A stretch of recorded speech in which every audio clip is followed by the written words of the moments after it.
G'day, I'm Trent Maxwell, And I'm Lee and we Mason. want to welcome you to our Live, Learn, Survive podcast. Since 2018, Lee and I travelled the globe and met face to face over 30,000 children in 6 countries across 3 continents.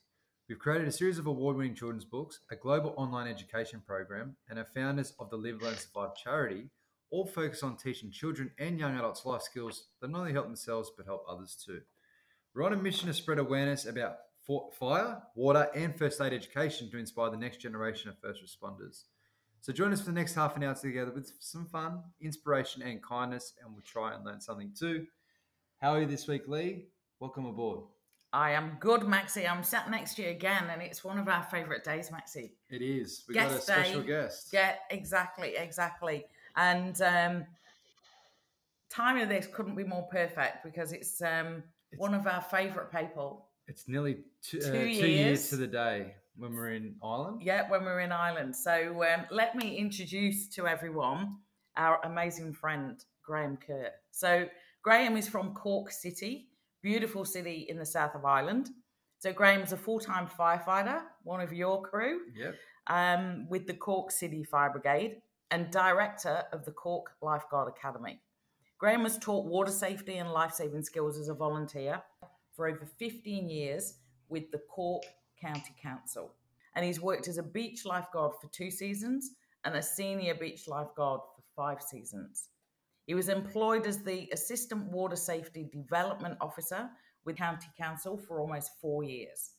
In April 2022, almost 2 years ago, Graham launched the Cork Lifeguard Academy. And the motto of the Lifeguard Academy is Lifeguards Training Lifeguards, as they employ experienced lifeguards that provide the accredited and professional drowning prevention and basic life support, resulting in a higher training standard of lifesavers and lifeguards for their community. To date, and this is the incredible stat, over 100 academics, I should have practiced that word, have graduated the beach and pool lifeguard program. Congratulations, Graham. 2 years, long overdue a catch up. Welcome. Thanks very much. Great to be here. Great to be chatting to you again. It's really good to see you, Graham. Thank you for coming on. I look forward to hearing more of your story and to inspire. We do have a few listeners from Ireland and around the UK, so it'd be cool to get some insight of how you do it over your way, even though we kind of saw it a little bit firsthand. Absolutely. And so we can start and unfold the story of how we all became friends as we talk through it. But we'll start with the first one. We're in the same hats as Maxie. What inspired you to become a firefighter and a lifeguard? Do you want the short or the long version? Whichever one you want. We've got plenty of time.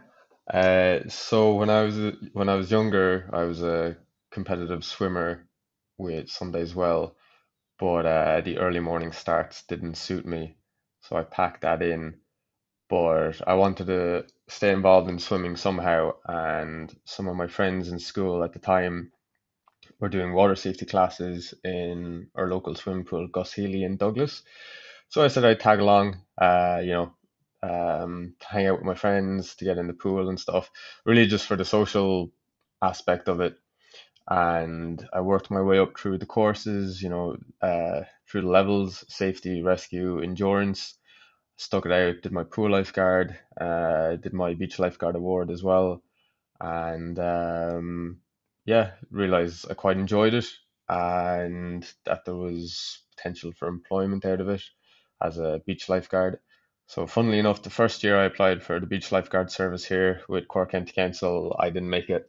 I think I was so low down on the panel, there wasn't even like relief work going for me. So I spent that summer with the Reserve Army and traveled to Belarus to volunteer and kind of just built up my application, kept training, kept swimming, kept volunteering with the local water safety training centre and applied the next year.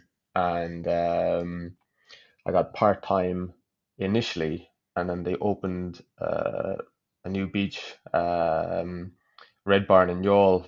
It was to be lifeguarded for the first time because it got its blue flag. So I was offered a full-time position from then, and that started my beach lifeguard 7 seasons. two of which were as a beach lifeguard, five as a senior beach guard. Worked everywhere from Front Strand in Youghal, the most eastern beach, all the way to Barley Cove by Goleen, which is the most western beach. And it was 2014, I was working on Guardstown, and at the time I was training to be a PE and history teacher. And there was two different types of stress going on. There was the stress of, drowning prevention, rescue, patrolling, keeping people safe, and there was the stress of being in a classroom trying to keep students' attention. And I think I realized the teaching wasn't for me. So I decided I wanted to um, follow a career in water safety and drowning prevention, which isn't the easiest in Ireland. Yeah. It's not like Australia where you have, a multi-million-dollar agency like Surf Life Saving Australia with thousands or hundreds of thousands of members. Um, so I changed my degree. I went from a Bachelor of Education to a Bachelor of Sports Studies and Community Development, and based it on water safety, drowning prevention, and using information and communication technologies to kind of enhance the education. Then I traveled abroad with the International Surf Lifesaving Association to Chile, and that was January 2015, and met some great lifeguards, one of whom was from Australia. There was Australian, American lifeguards. William Kuhn was a big inspiration. He was the team lead, and working alongside him, talked to him, you know, led me to believe there is a way to make a career out of water safety. I just have to maybe look further afield. So then I ended up graduating from University College Cork, did one last season at Inchydoney in West Cork as a beach guard, and then left for Australia, where I sought out a surf lifesaving club as quick as possible. Ended up joining Manly Surf Lifesaving Club and getting my bronze medallion with them. Yeah. Awesome. Yeah, and then so I lived in Oz for a year. I came home to surprise my family for Christmas, and I stayed home a bit longer than expected just to earn some money. And then in the meantime, my old boss, the water safety development officer for Cork County Council, I was volunteering at an event, and she realized I was home, and she offered me a part-time, sorry, no, a whole-time temporary contract as her assistant, so like a beach guard supervisor during the summer. A 3-month contract turned into nearly a 4-year stint. In the meantime, as well, a friend of my mum's had uh, we had chatted. He had learned about what I was doing, what I was interested in, the emergency services. He'd been talking to one of his friends who was an officer in Cork City Fire Brigade, a third officer. So I was told I should call in and have a look and see if I was interested, which I did. That was the first time I considered the job of becoming a firefighter, to Yeah. be honest. It was all very much water orientated, but so I was told that they would start recruiting soon enough. Now that was in 2018, and I think they started recruiting in, I think it was 2021. So in that time, I was becoming more and more involved with the county council, working full time throughout the year, supervising the beach lifeguards during the summer, and then doing risk assessments, staff training, education programs during the winter. And that was the dream job for a while. And then the fire brigade started recruiting. I said, sure, I'll throw my hat in and see how far I get. It was, I think that year, at least 3,500 people applied for it. I've heard reports of upwards of 5,000 applied. So I wasn't, I had no history. None of my family were in the fire brigade. I was just a water person. So I said I'd give it a crack and see how it went. And as each phase of the recruitment process, there was 11 of them. As each went by, I Yeah. passed another one and I passed another one, and eventually got to a point where I was being offered a position as a recruit firefighter, and I had to make a decision what I was going to do: stick with the county council as an assistant water safety development officer, or uh, kind of take that leap and try something that I'd never had no experience, no idea of. But the way I saw it is, they were very similar jobs, lifeguarding and firefighting. You're putting yourself uh, at risk, entering a hazard area to help and save people. So I was trading one element for the other. I was trading water for fire, and like we have the River Lee flowing through Cork City. I'm part of the Swift Water Rescue Team in Cork City Fire Brigade, so I still get to get into the water the A odd bit of time. water. Yeah, Yeah, Um, man. incredible. It's a great story, and what I take a lot from that is your persistence. You know, Yeah. even when you're not getting that lifeguard job all the way back in the day, you know, coming back a year later, you know, building yourself up, getting to know it more, and making sure you're preparing yourself not to fail. And if you were to fail that second year, I feel like you would go the third and fourth. And, Yeah. you know, with the fire brigade, putting yourself out there and having a crack, you know, that's what life's all about. It doesn't matter if it's Determination. doesn't matter if you're a lifeguard or a firefighter or whatever.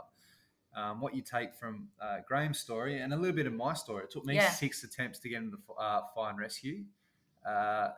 You know, in hindsight, it was a blessing because it still gave me 6 years to still do lifeguarding and still do other experiences.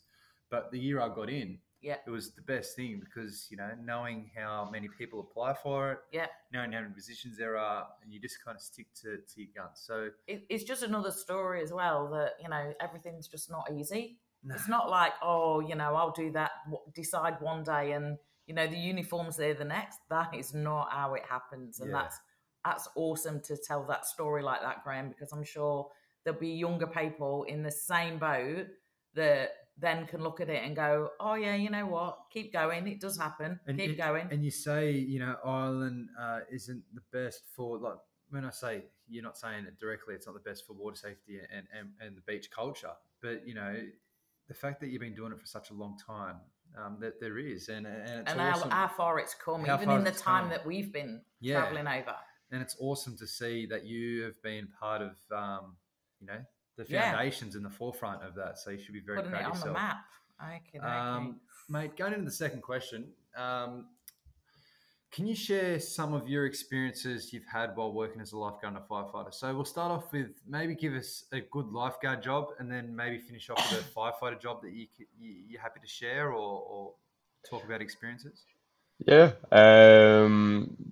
Let's go with Guardstown 2014. That's the incident that springs to mind because it had a bit of everything going on in it. We had a multiple rescue involving 2 children, 6 adults, 7 adults, sorry.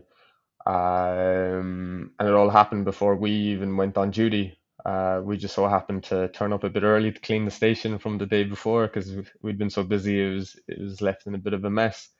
And there was the rips were fanging, the sea fog had rolled in, and there was this group in with kids, so it was like 3 adults per kid, taking them out, you know, showing them how to surf and things, children with autism. And I arrived on first and they were setting up and I ran down. I was like, you know, it's these are going to be red flag conditions. We can't see anything with the sea fog really. There is a rip in the middle of the beach. And I said, we'll be set up ready to go in 20 minutes. You know, we're on duty at 10:30. So as I was running back up to the station to start setting up, I heard a whistle blowing and the message must not have been passed on quick enough. But basically the groups were headed into the water while one of the organizers was trying to pull them back. And sure, within a few seconds, they were out of sight.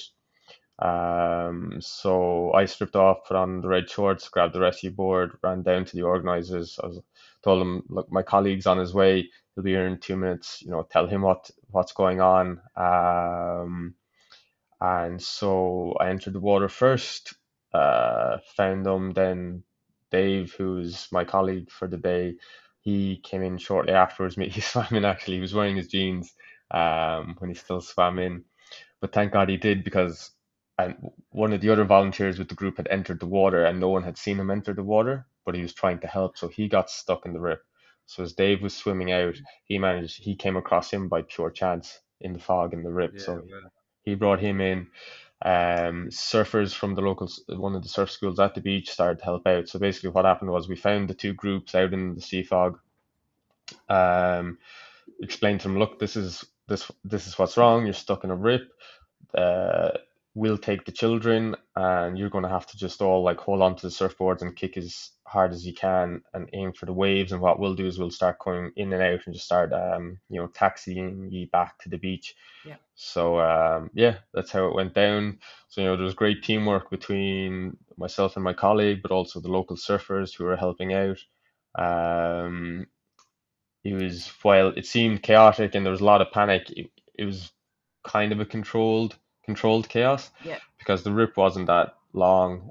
We knew the beach quite well, and like there was some nice waves that just easily pushed the adults back in, and the kids were great as well. Like they actually, it was the adults who were panicking more than the kids.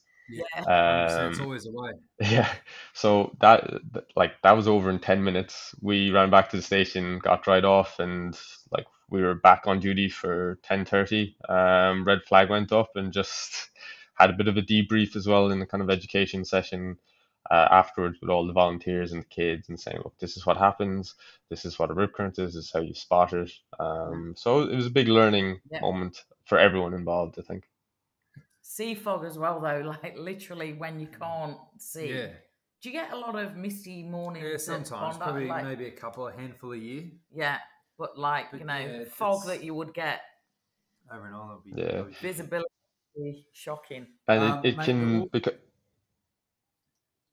Sorry, Graham, go. Because the sea fog, it can come in so fast and go so fast, Yeah. it can catch people off guard very easily. Yeah, mate, I was just going to say, it's awesome that you shared that story, because it goes to show how quick things could happen. But also another thing that was important is the fact that you did an after action review. You had a debrief. It's very important to talk to your team and your team members and your bosses to be able to decompress what you've seen and what you dealt with, and how you can be better, what you did wrong, and it's so positive, and it's very important that people do it. And sometimes people just miss those opportunities. So, and the other thing as well, Maxie, the rescuer that was found by chance. Just imagine a bit of closure for him too. The rescuer. How many times you say, Maxie, that rescuers get into trouble as well, and that's the innocent bystander that's trying to do the best. Imagine if he hadn't been found. I know, yeah, and no one knew he was there. So it was, we were haunted, which means very, very lucky that Dave bumped into him in the rip while he was swimming out. In his jeans, bless him. Exactly. I was just going to say, and have you got a firefighter one while we're on this topic? Yeah. So you know yourself, Maxie, like here in Cork, we're dealing with more and more medical stuff. So there's plenty of firefighting goes on. I've had like a big industrial fire. That was how I kind of popped my breathing apparatus cherry, 44-minute wear. That's a big moment so far in my short career. But ones that more stick out to me when we actually get saves most of the time now revolve around like overdoses, cardiac arrests, and the one that really sticks out to me when our cardiac unit responded to an old folks home up Sunday as well. A gentleman, a resident of the home, was choking. So it was my first choking incident that I was directly involved with, so foreign body airway obstruction. And like when I train my own lifeguards, I kind of give them like simulated training, and I just start throwing things at them and to let them know it's never that straightforward. And this was a prime example of something that did not go straightforward. One of them. Yeah, you don't know how far it's lodged in the throat. You don't know what they've eaten because they can't speak. It's actually quite scary, and you watch them literally die in front of you. It's terrible. When we arrived on scene, the nurse was like, "Oh, we thought you'd been stood down because we cleared the obstruction. There was food all over his chest." And so we started talking to him, and they were like, "Oh, he's non-verbal." So I was like, another complication. And as we were like trying to take his vitals, he just started to deteriorate. Like his O2 levels were dropping, and then eventually he just went unresponsive. So I think we were just about to shock him with the automatic external defibrillator, and we got a call from the station saying, "Oh, you've been stood down. Like, come back to the station." We're like, we're not been stood down here. We're about to shock him, and so Yeah. we were working on him, mixed like combination CPR. We were doing using bag valve mask. Because we could get a pulse, but then his oxygen levels kept dropping, and everyone was just trying to, figure out what was going on. And then the paramedics rocked on, and they had been stood down as well, but they said they'd come along and do kind of a welfare check. And next thing they saw us doing compressions, they're like, "Oh no, this is not what they were expecting." And Yeah. eventually, it all came down to they had to check the airway. They opened up the airway, got a torch in there, and they got a tongue and put it down his throat and pulled out like a big wedge of roast beef that was still stuck down there that we couldn't clear. And Yeah. it was just like, wow. And we said to them afterwards, like, we explained what we were doing and what happened. And they were like, "Oh yeah, you were probably so you got a ROSC, return of spontaneous circulation with the AED."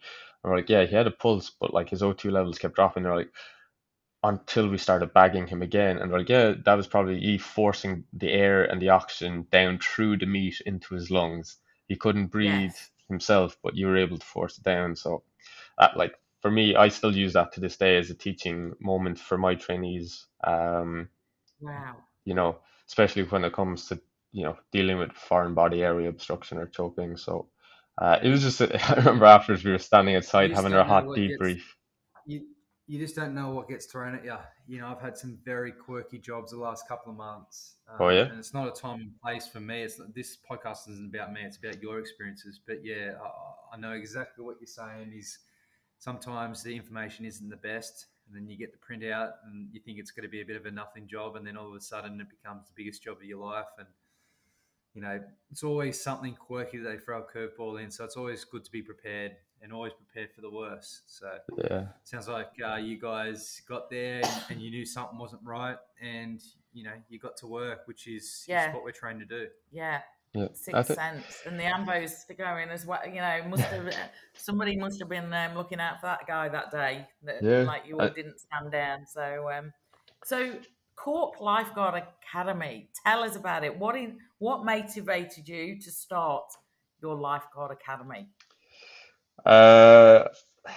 Funnily enough, it's something that my stepmom always said to me for years, like, you should go do this and make a job out of it, make a career out of it. And I always said to her, no, there's not enough opportunities. Lifeguarding, water safety is very voluntary based here in Ireland.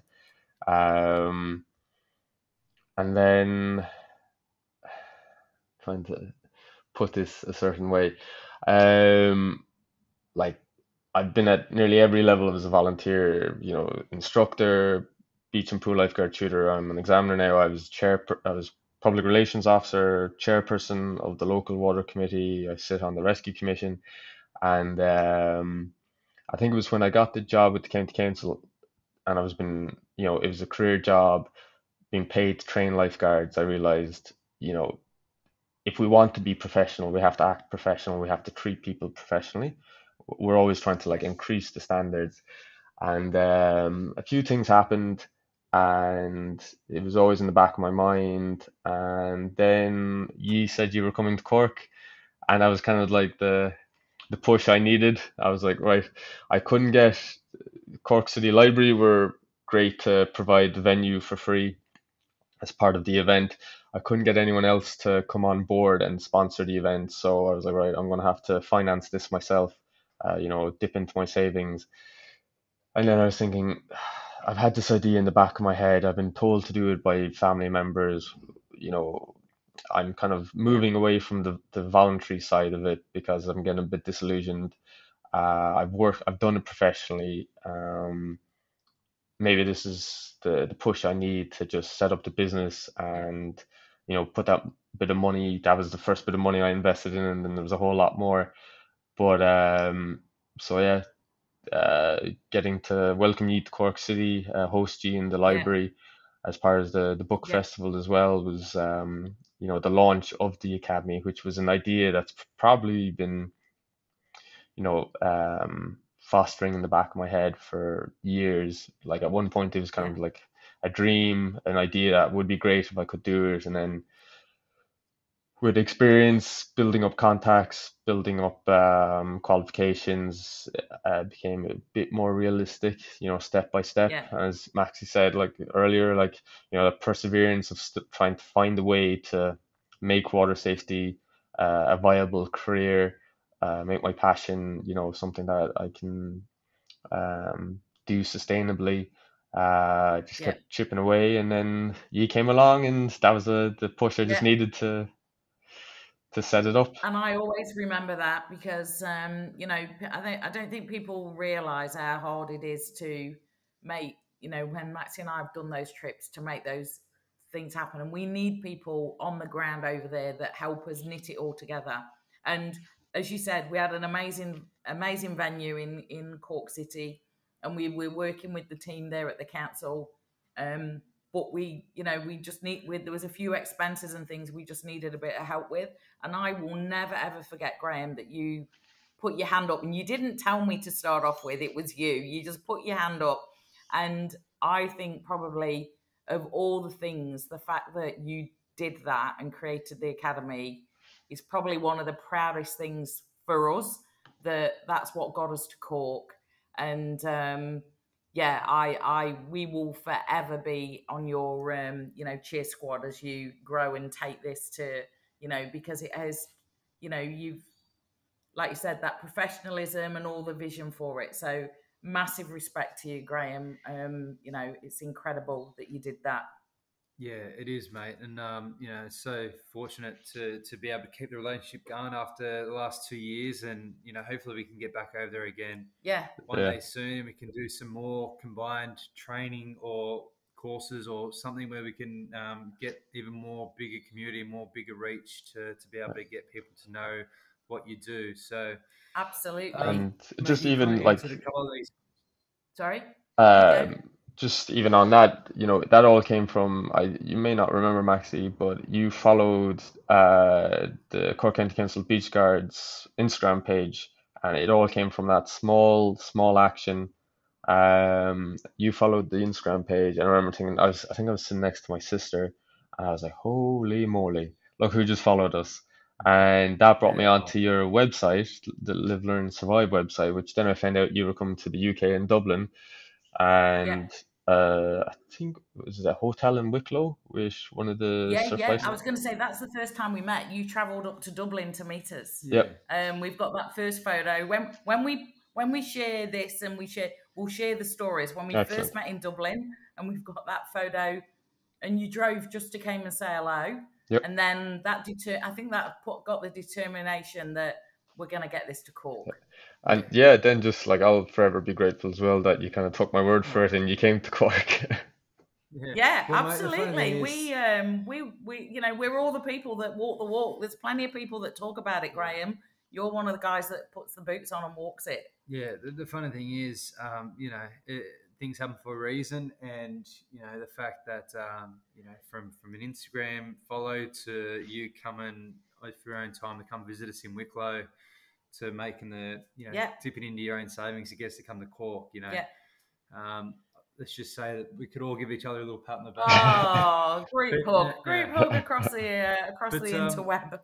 Graham, you've answered a couple of these questions that we've kind of got here. So I'm just going to go to the one where I think you haven't covered yet. Okay. What impact do you hope your lifeguard training course will have on the community? The short answer, make our community safer. The longer answer, give more people the opportunity to learn water safety and life saving skills, because it's not only lifeguarding we train, we train in basic life support as well. So,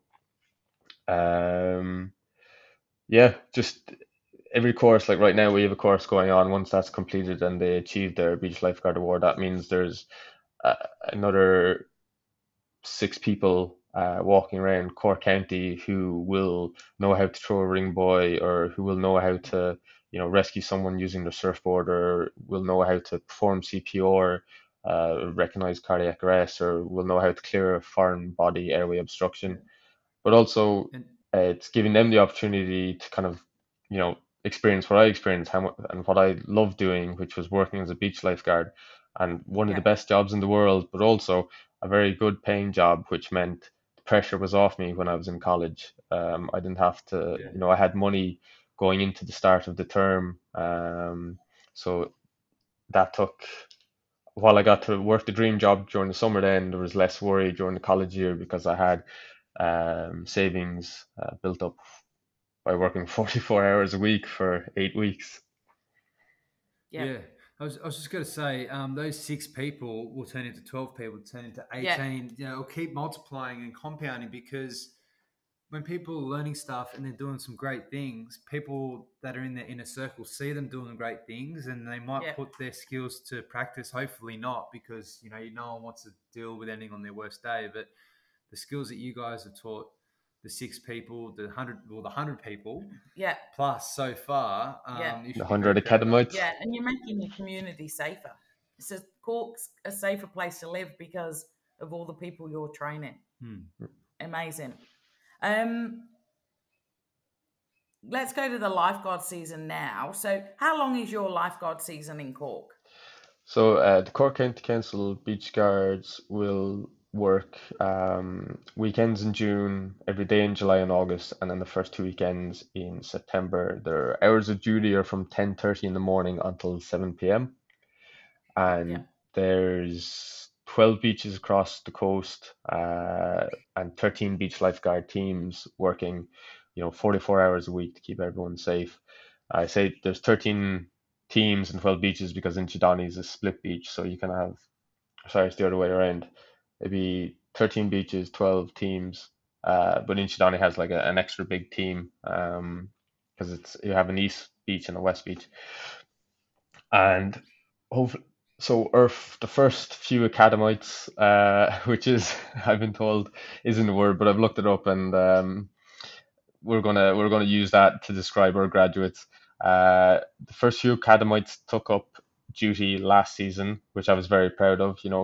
To see people go through yeah, the full process and then be patrolling the beaches, and now we'll have even the people who are coming of age now. We should have even twice as many have applied for the beach guard service, and I can't wait to see them toes in the sand patrolling the beaches.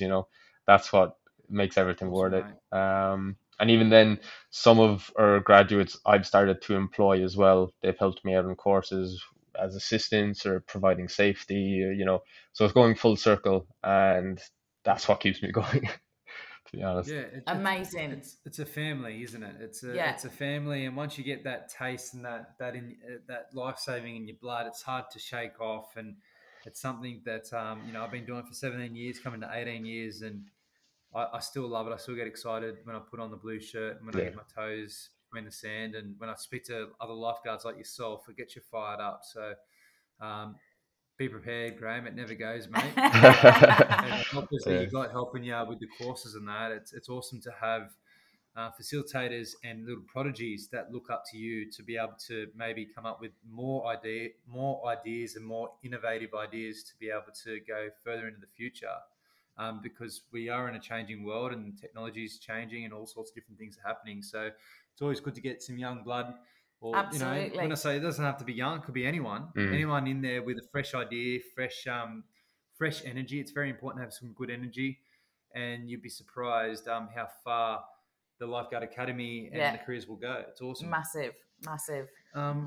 Mate, going into bringing it all back to before you're a lifeguard, did you get good career advice at school? And the reason why we ask this question a lot to our guests is myself and Lee both finished school.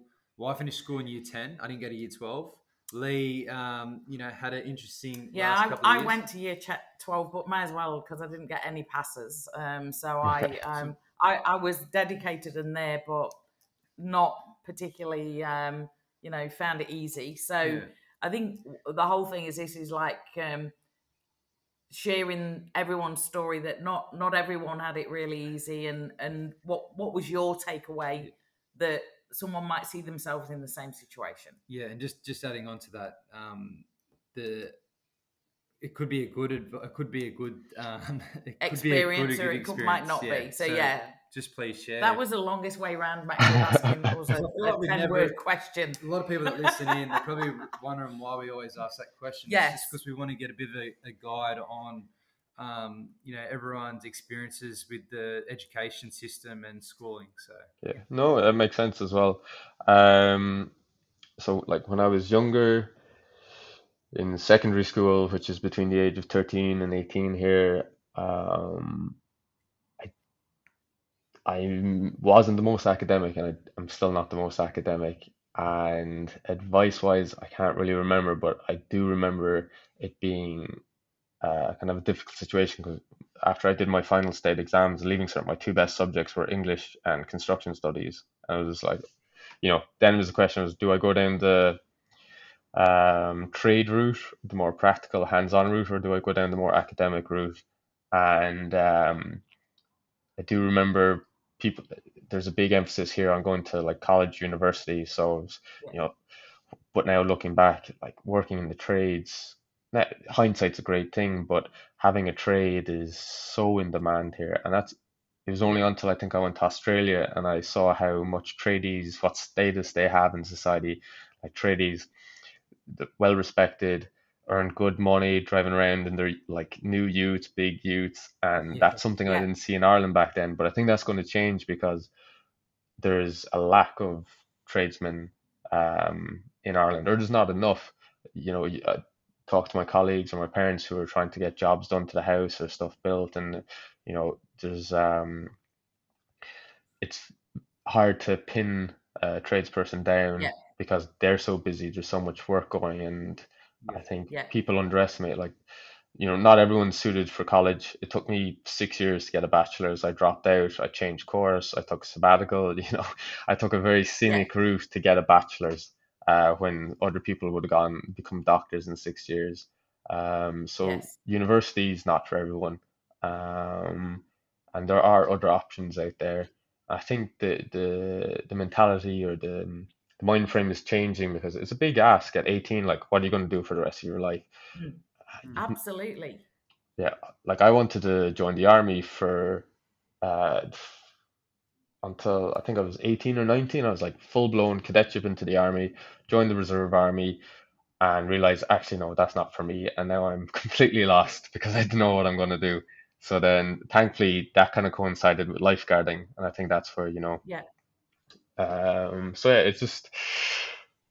it's never. That's why I think hobbies are so good in your teens, because you do just by a kind of process start to work out, well, I'm not academic, or I'm got practical skills, or I'm good at this, or I enjoy that. I think if you start to know what you enjoy and what you don't enjoy, because probably the same, because I was, in England, very much a focus on college, university, and then it was if you can't do that, well, there might be something else. We'll look around here, kind of thing for you. So, no, that's awesome, Graham. Thank you for sharing that. So, what would you say the best piece of advice that you've been given? Something that sticks in your mind? So many.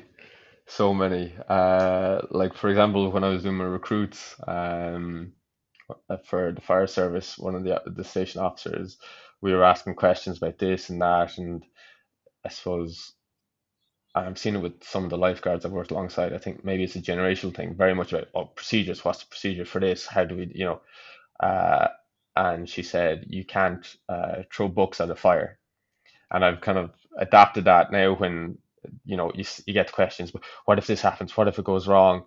And it's like, well, you can't throw books at the water. Sometimes you just have to go with it. And basically, the most important thing is do your best.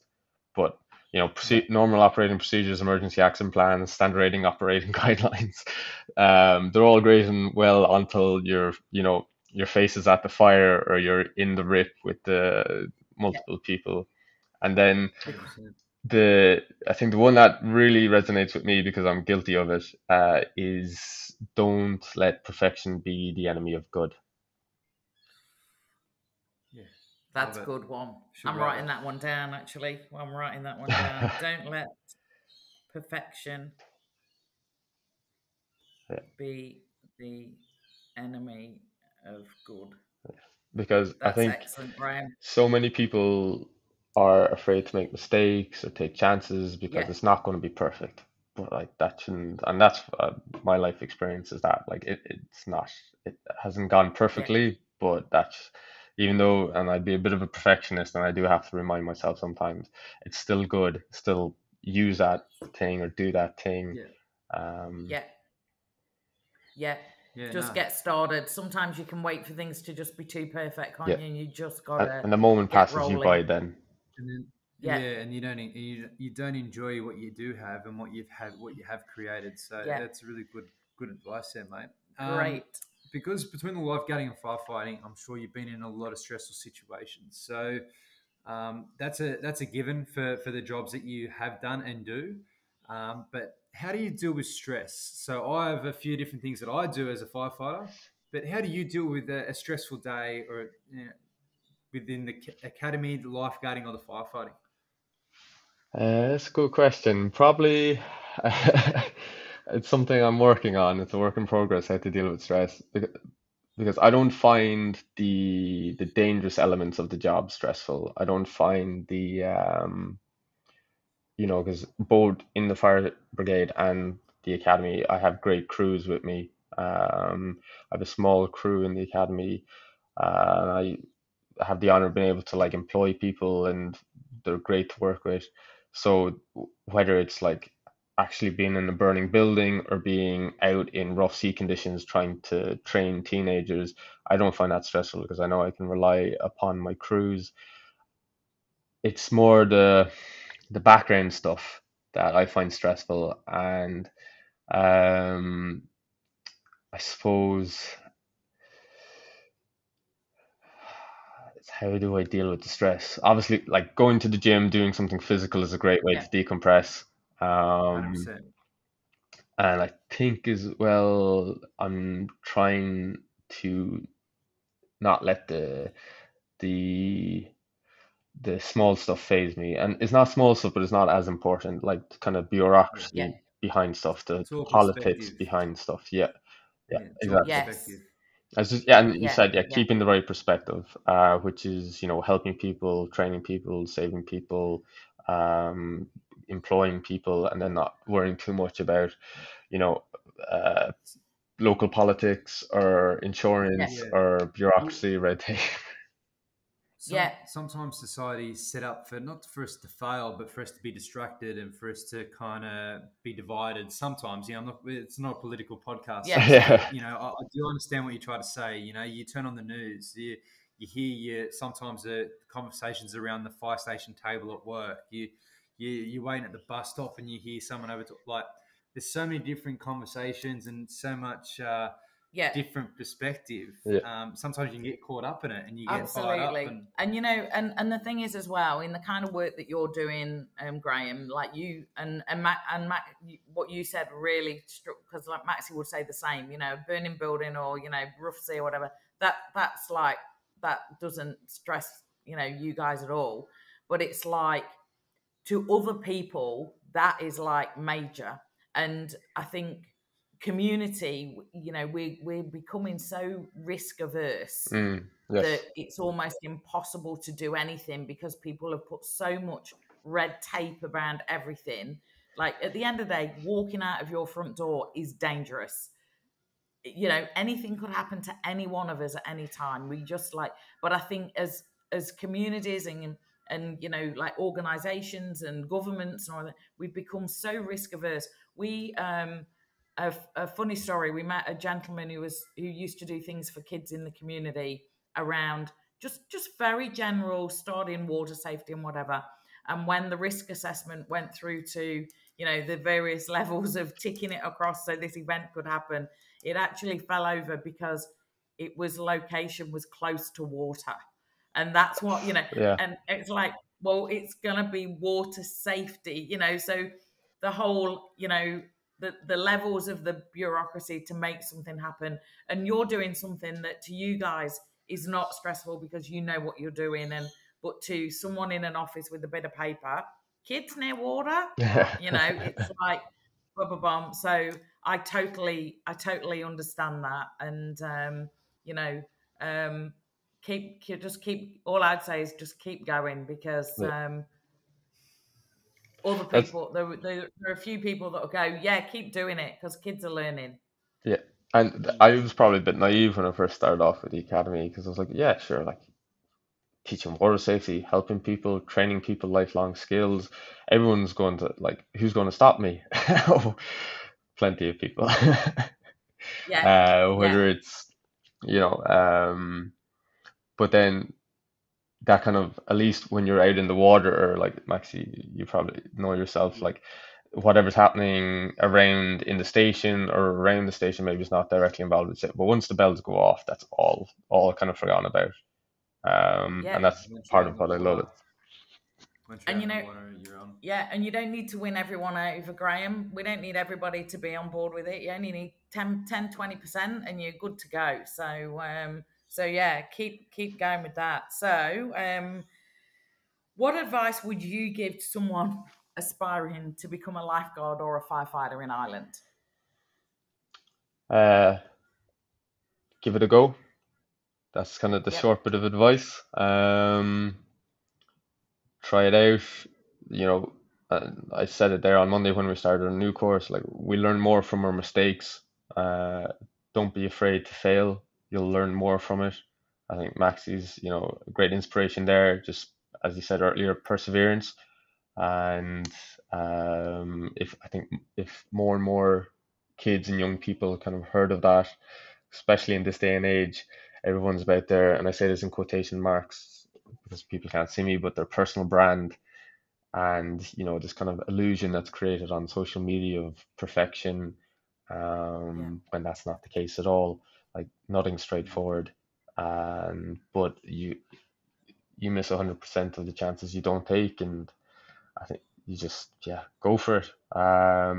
If you do want to get into the emergency services, obviously, like getting involved in hobbies or activities that are relevant is a great way to start building up your profile for the job from an early yeah, age. Whereas volunteering with a water safety training center, with the civil defense, um, yeah, team sports is another one, because like teamwork is integral to any emergency service.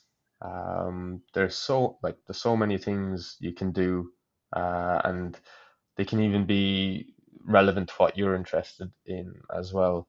yeah. Um, it's just about, I suppose, angling it and making it work for you. Yeah, Yeah, good answer, brilliant. mate. Some of those hobbies lead you on the path, don't they? So, You answered this before. If you weren't a firefighter, what would you be? That's a good question. um, uh, I'd probably still be in my previous job, I think. teaching, Pardon? with teaching, or with the, With the Cork County Council, with the Assistant Water yeah, Safety Yeah. Development Officer, which involves teaching. Yeah, Is there any other left field job that you were maybe angling to maybe do and experience? no, I've worked like loads of different jobs, like bar work on a stud Yeah. farm, but I knew it was going to be something to do with water safety or safety and training people, because I love teaching. I like being a Yeah. teacher yeah, wasn't for me, but I do love teaching stuff yeah, I enjoy myself. So Because yeah, teachers are masters in their craft or their skill, and you got teachers and you got master teachers that know what they're talking about, and absolutely. you're definitely a master Yeah. in what you know and what you're talking about. And you know what? There's teachers, and then there's learning, and there's many ways of learning.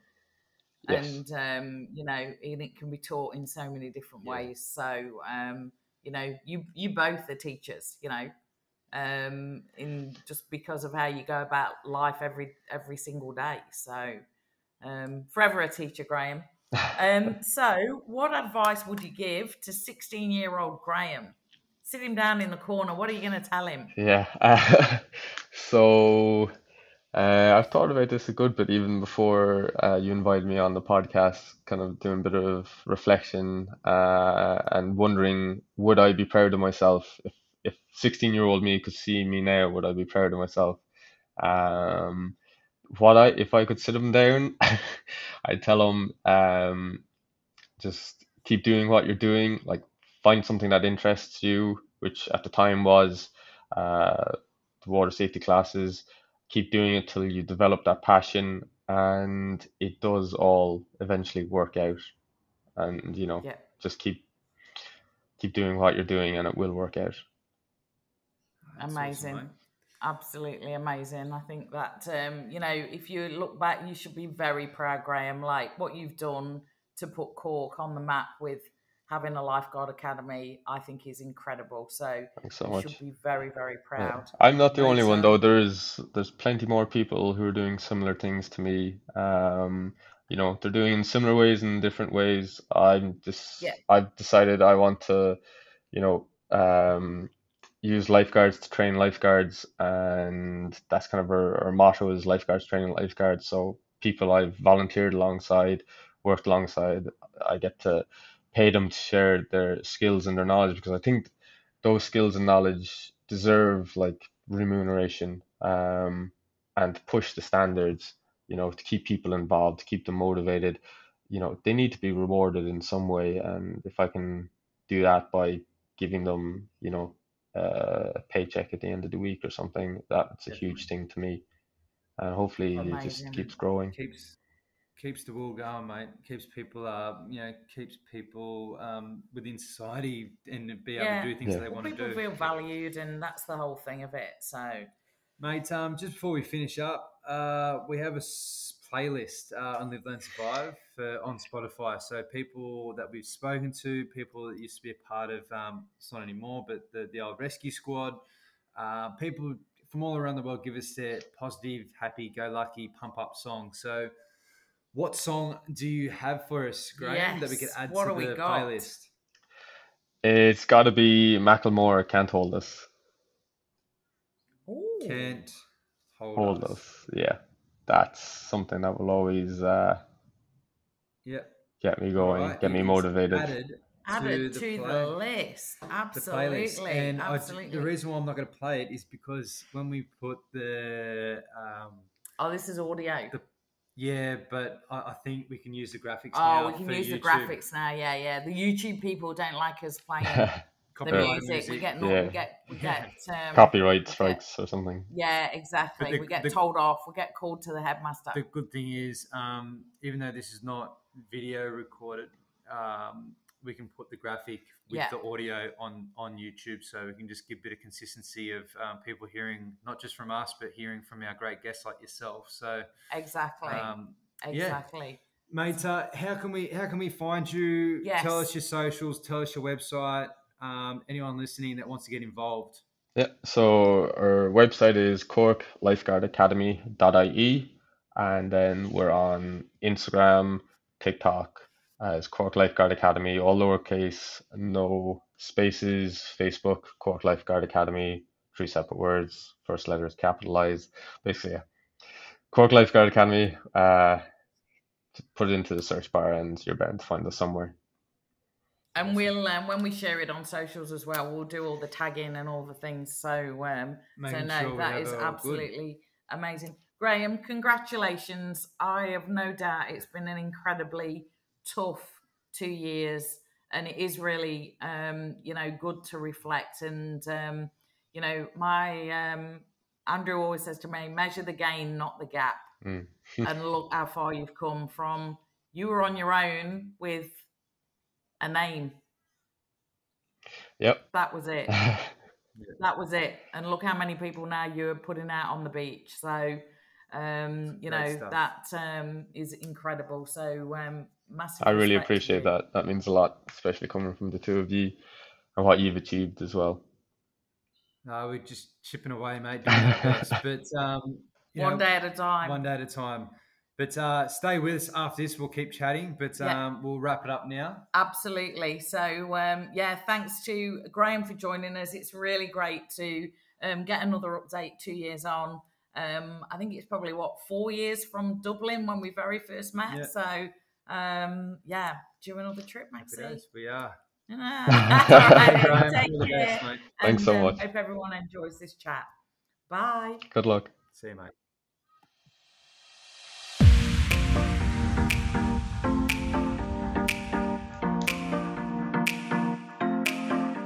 For over 15 years with the Cork County Council. He worked as a beach lifeguard for 2 seasons.